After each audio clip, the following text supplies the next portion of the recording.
Hello, my name's Gavvie and you're watching this video where we're going to be looking at an Astro City Mini. And I know what you're going to say. Gavvie's done videos where he's unboxed before and he's struggled to hold a video camera straight and oh, how's this going to work? Well, look at this. I've got a hand now. I've got two hands. Yep. So after the last video, I forget whether it was the one on Radio Sega or if it was one that I did on my personal channel when the new consoles came out last year. Dr. Scottnick, good old valued Radio Sega show host, he hosts The Voice of Sega and Sweaty Sundays amongst others. He got a little bit annoyed that I kept trying to do things with one hand and he bought me a tripod, which is amazing of him, and I thank him very much. But that does mean that I'm probably going to have to shuffle the camera around a little bit in order to try and do this. At some point, I'm going to have to probably put the tripod between my legs so that I'm not having to try and reach around in an awkward angle to try and play this. You'll notice there's a cable here. That will become apparent shortly. So, the Astro City Mini came out in December. In Japan, you can tell by all of the Japanese writing. 37 games. Not bad for a little arcade unit. The only other little mini arcade unit I know of is the Neo Geo Mini, which I don't have, but I do want. I think that had 40 on it, so 37, 40 seems to be pretty standard. Unlike the Game Gear Micros, this was built to be imported, and we will come into why very shortly. So, this is the box. Everything else is still inside the box. So we'll have a look at it. There you go. You've got a picture of the unit itself, modelled on an actual Astro City. I don't have one for comparison because, you know, I do not have anywhere in my house big enough to store a full-sized arcade cabinet. But trust me, it is actually modelled on the Astro City cabinets that you can get or that you will probably see in arcades, especially if you mill around Japan. On the sides, there are pictures. So there you go. Look, there's a thing with it turned on. And then you've got a nice picture of Space Harrier. That looks like, I mean, it says insert coin everywhere. That looks like Golden Axe. Could well be a Golden Axe. That's Fantasy Zone. Tells you on here about all of the actual dimensions of the thing. So it's 130 millimeters wide, it's 175 millimeters deep, 170 millimeters high. You'll see it when we get it out. 3.97 inch screen, which has got a dimension of 480 by 800 with 16.7 million colors available. Don't know why. It does do HDMI out. This is the only thing I haven't tested yet. I might jump cut into this video once we've had a look at the machine and I want to actually show you the game selection and how it plays. I might relocate into my living room and hook it up onto the HDMI and see how long the cable is for that and actually see if it's any good. I mean, I suppose I could always sit on my floor, but we'll have a look. I'll tell you what, we will do that. We'll have a look at the machine in here so I can be sat at a table and do it. And then I'll jump cut into my living room and we'll actually show you the games and such. And how well they run on a TV, because I think that will probably look better on my camera.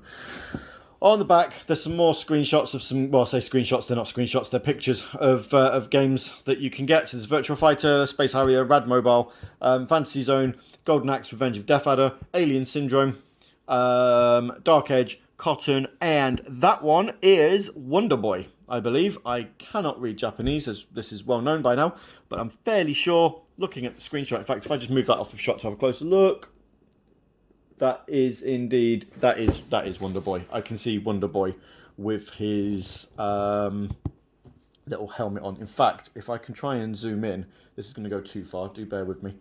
And if we just pop down, there you go, look, you can see him just there, little Wonder Boy with his helmet on. Right, and we'll zoom you back out again. Awesome. This is a list of games. I will show you those on the actual unit. Like I said, this was built to be imported. There's some more pictures here. Another picture of the Astro City Mini, again showing Virtua Fighter. Here's Virtua Fighter here. This is Rad Mobile, and this is Dark Edge. Right, let's get this open then. I'm still going to struggle even with two hands because I am trying to reach around a mobile phone. Hey, there we go. So, number one reason as to why this has been created for importing is this. The little logo, the little dedication there that is in English. Dedicated to all Sega fans around the world and to the creators who made history. Unfortunately, the instructions are not in English, they're in Japanese, but trust me, that just tells you how to plug it in. Nice and simple. Then, you get a nice little box here. This box has your cables in. So, you've got a USB connector, which is quite short. Now, my plug socket, you're not going to be able to see it properly, but those of you who listen to Saturday Night Sega do know that I have a little girl. She's got a pram, a little toy pram there. My plug socket is just behind it in that corner. Far too far away from where I'm sat. This cable is not long enough. You do get a honking great big HDMI cable though. That's useful. We will use that when we jump cut into how the thing plays on a TV screen, because I haven't done it. And look at this. This is amazing. It's in a box, so I don't know why they've done this, but it is cool that they've done it nonetheless. They've put it in a dust cover, not just a plastic bag. That's a dust cover. And here we are. Right, let's angle down slightly. Okay. Right, and this is the point where I'm probably going to need to make it look like I'm straddling the... Hey, check that out. The joys of having a tripod. Right, hello. Oh, you can see me in the camera now. So, I can't angle this. Hang on. Angle down. That'll do. Lovely. Right. So you can't see the top of it, but you can see my beautiful face. So, here it is. The Astro City Mini. Underside tells you there's got a HDMI on it. It's got these little 4 connectors here. Or 6 connectors, sorry. You can't even see them. I might need to zoom out a bit more. Hang on. Zoom out. So it's got these 6 connectors here. 1, 2, 3, 4, 5, and 6. And what are they for? Well, you could actually buy an add-on for this called the Astro City Deluxe. And basically what that did was it turned it into it put the bottom half of the cabinet on it. So what essentially happened there was then it obviously sat higher and it had like the coin tray and stuff, and you got like a little chair that you could put with it and a little mat, and it was really, really cool. You'll notice I have not taken the protective cover off of the screen because I don't want to. So you got joystick to play the game, obviously. Don't know if you can hear that clicky joystick. Very nice. And 6 buttons. Again, nice clicky buttons. The problem with this, the 6 buttons, none of the games that are on this require 6 buttons. A couple of them are used for like Turbo Fire. This button is used very specifically in Street Harrier. What even is Street Harrier? In Space Harrier, but we'll get to that. And then you've got 2 buttons up here, which are going to be start and select, basically. Nothing else on the side. You've got a couple of stickers to say that, you know, obviously, again, to go with the aesthetic that this is indeed an Astro City. And then you've got some bits on the back. On, off, HDMI out. 1 and 2 player, because you can buy pads for these. I haven't got any. I would quite like to get one, but I haven't as yet. Headphone socket and DC in. The key point to note here, this does not have an internal battery. Hence the cable. There it is. So what you need to do if you want to play this is it does need to be connected into a power socket. And that's where this cable becomes a little bit criminal, because this cable is far too small to plug it in. Unless you're sat directly next to a plug socket, you are better off using a longer cable. This is an Xbox One charging cable. So I'm going to plug that in. And now you can see, oh yeah, no, it's turned off. You can see the little light came on, so we definitely got power to it. And now we are going to turn the power on. The one thing you're not going to see on this video, in fact, actually, I could probably, you've seen the unit now, let's, Let's zoom in a bit on the actual screen itself.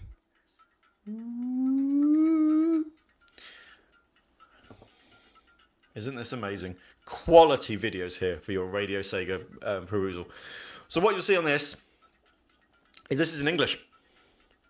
When you turn it on, I mean, it's not going to show you it originally here, but when you turn it on, if I go into the settings, you've got a language settings option. You get to choose what language you want.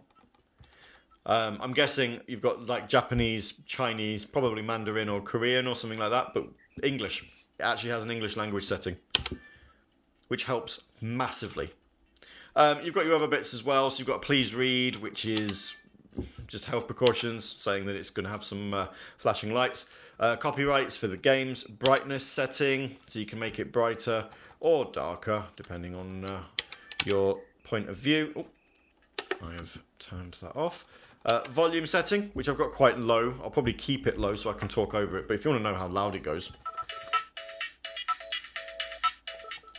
the music for the menu is very good. It's on the Astro City Mini Celebration album, which you can request on Radio Sega, or you can obviously just buy it. Screen settings, you can either have a default setting or an analog display, which basically makes it look like a CRT. Wallpaper, so you can actually choose what your background wants to look like. You can have it looking a little bit, just have it blank, so there's nothing. You can have it looking like a circuit board, or you can have an Astro City Mini wallpaper wrap, which I think for the purposes of this video we're going to do. And then you can reset to factory settings. So let us have a quick look at the games. We'll start from the top. As I say, I'm going to just give you a brief run through of these, and then we'll jump cut into the living room, and I'll have it connected up to the TV so that I can actually show you this in a bit of a better setting than trying to capture off of the screen itself. Just know that this bit is actually recorded off of the Astro City Mini screen, and it does look as clear as it's looking right now. So the games that you've got, you can obviously also flick through to look at screenshots, which is lovely. You get Flicky, Sega Ninja, although it's also, the screenshot here is called it Ninja Princess, which is how I knew it. The Master System game The Ninja, I believe, is based off of this, but changes the character from a female to a male. Don't know why, but it is exactly the same game.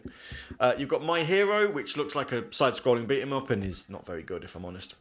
Space Harrier, which is also Space Harrier. Oh, also, in some instances, you can actually listen to the background music. Look, watch this.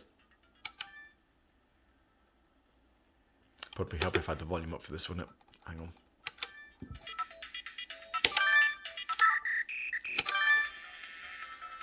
So you got Space Harrier, Fantasy Zone. We all know the music. Wonder Boy. There's that screenshot again from earlier. Quartet 2.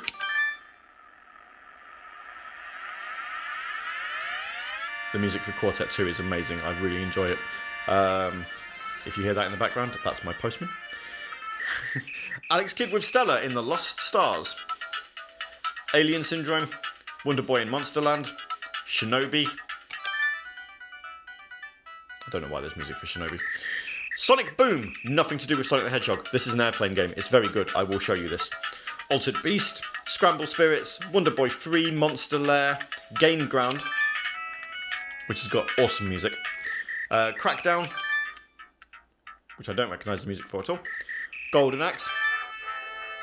Yep. Cyber Police eSWAT. Shadow Dancer, that's another Shinobi game. Alien Storm, which is amazing. I love Alien Storm. Alien Storm is one of my favourite side-scrolling beat-em-ups on the Mega Drive. The Master System version, not quite as good, but the Mega Drive version is amazing. The arcade version is even better. Columns, Bonanza Brothers, Columns 2, Thunder Force AC, which I'm guessing stands for arcade, Rad Mobile, Cotton, Arabian Fight, which has never been ported onto anything before, so this is a brand new one.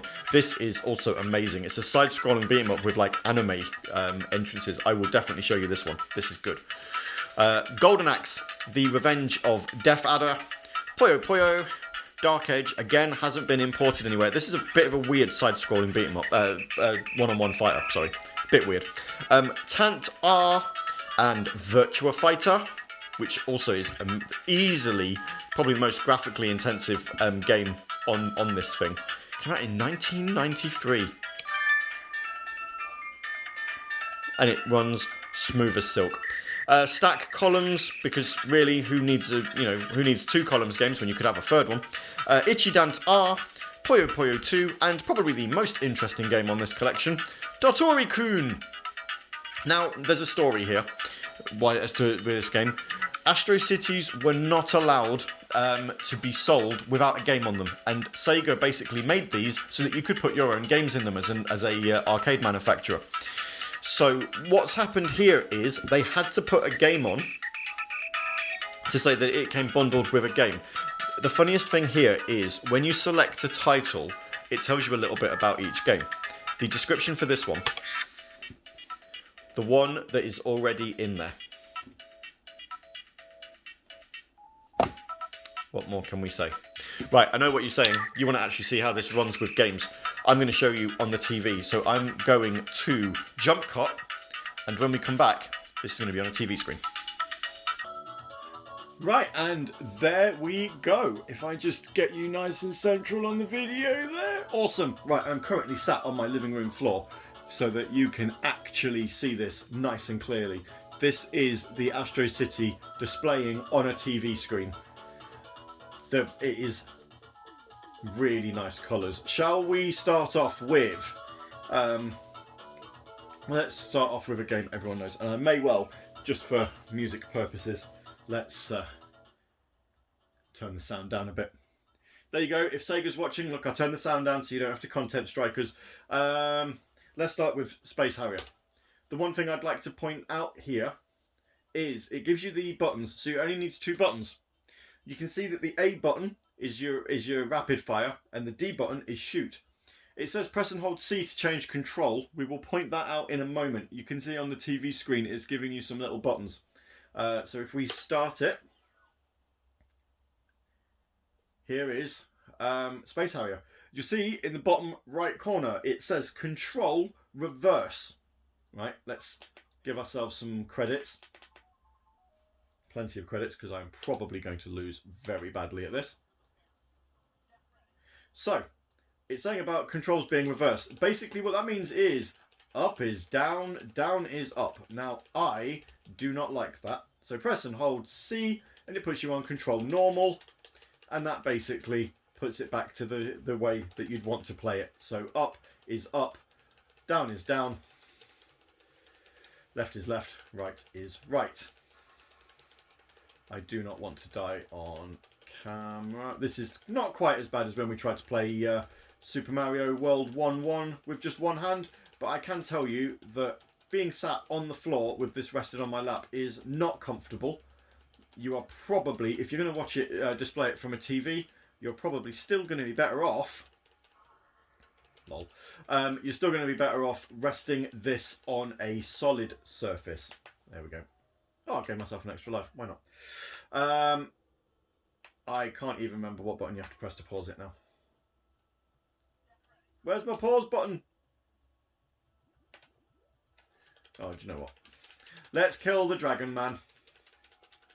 And then... Oh, no, hang on. You have to press both together. No, that's it. You press both yellow buttons together to get yourself back into the menu there. It gives you the buttons, in case you forget. No, I don't want to go back into the game. Quit into main menu. Let's do something else. I very much like Wonder Boy. Wonder Boy is my favourite. I stupidly thought that if you change the language into English, it gave you the English ROMs, but it doesn't. Also, I don't know why the tops and the bottoms of the screen and the sides of the screen are being cut off. Couldn't tell you. I want to play as good old Wonder Boy. This is probably one of the earliest games I remember playing as a child in an arcade machine.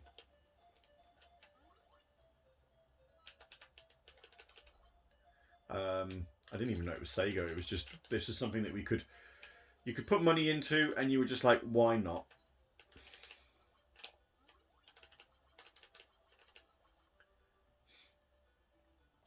Classic game is Wonder Boy. If you've never played it, then it's good.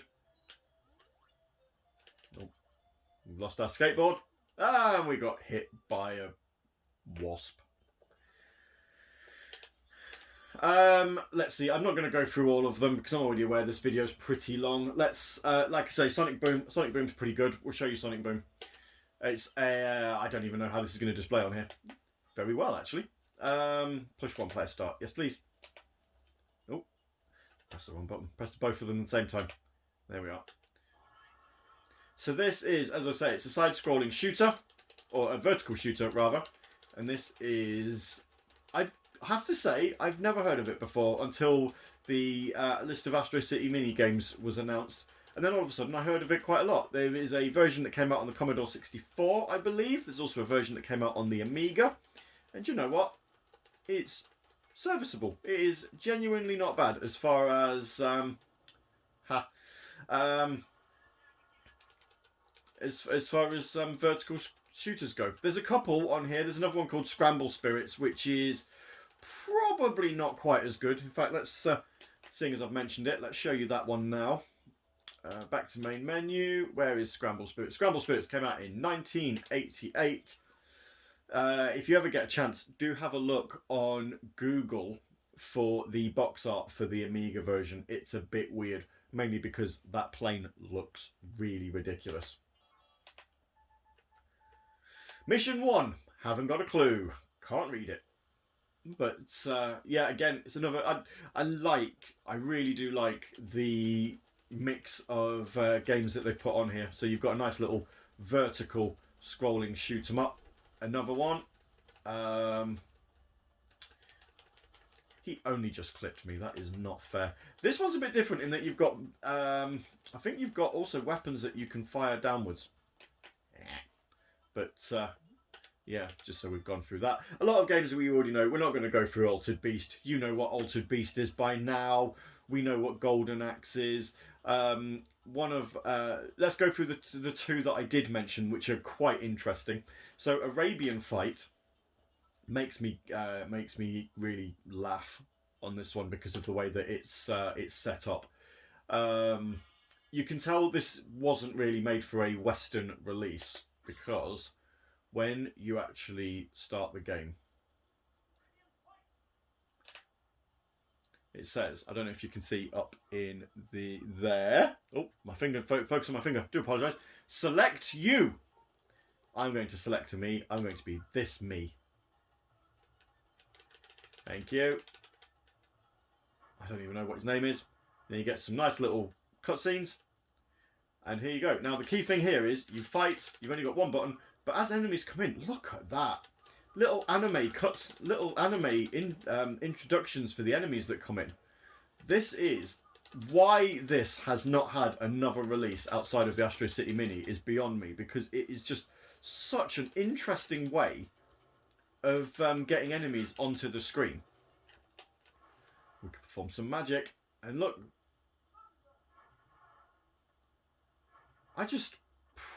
This is a really, really impressive game. I can't say I've played an awful lot of it because I was literally just testing. The only time I've really had this on was just go through all the games and see if I had any favourites. This is probably going to be one of them because, my word, there's not a lot going on with it. You know, it is a very, very standard side scroller if you think about it. But oh, I'm getting beat up by the side of the screen there. Goodbye, shoulder. But it's just how people come into the screen. And they, you know, how they just fade in and out. It's like, I'm going to jump into the screen. The other one, I mean, this is also good. This game, I'm not going to play it because it's Golden Axe essentially. But this one, the Revenge of Death Adder, is unofficially Golden Axe 2, and it's never had a port outside of arcades. So this is the first time you've been able to play it at home. Very, very good game there. And then you've got Dark Age, which, as I say, this is an interesting one. We will get into some Dark Age. So this is a one-on-one beat-em-up, like Virtua Fighter. But what's interesting here is 1992. So this came out the year before Virtua Fighter. And what they've done here, rather interestingly, I'm going to play as you. I have no idea. Or do I want to be... I want to be him, actually. He looks like an interesting fellow. What's his name? Goliath. There you are. So this is it's 2D sprites, but in a 3D space, and it's confusing as all hell.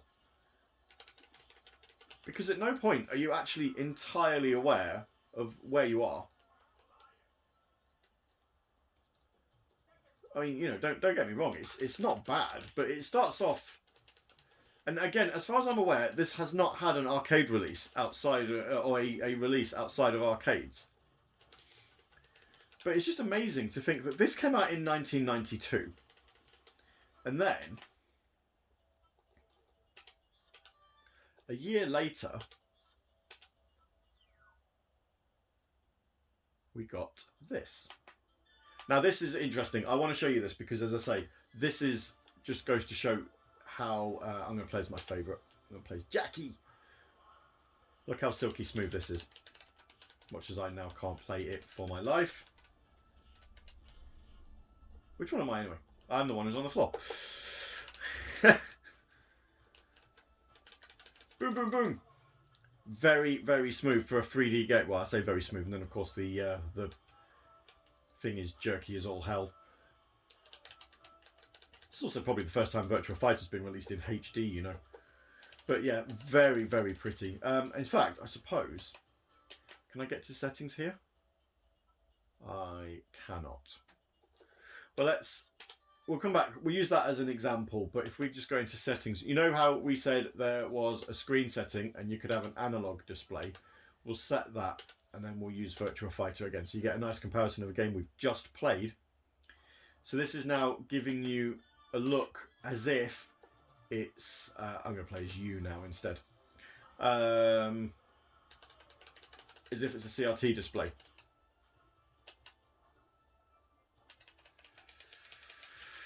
Look, don't let anybody tell you any different. I am the best at Virtua Fighter.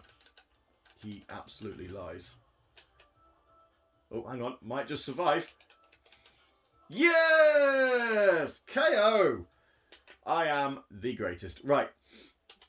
Before we go, I'm going to turn that screen setting off because I'm going to be honest with you, it's a bit rubbish. Don't like that. And for the last one, let's change that. It's not... Oh, actually, that not a circuit board at all. It looks like tech specs for the Mini.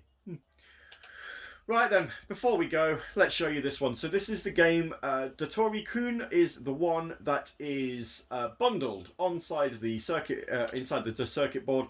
Like the video says, the one that is already in there. Push start. Okay. Oh, I'm just changing the colour here. Sorry. Push start.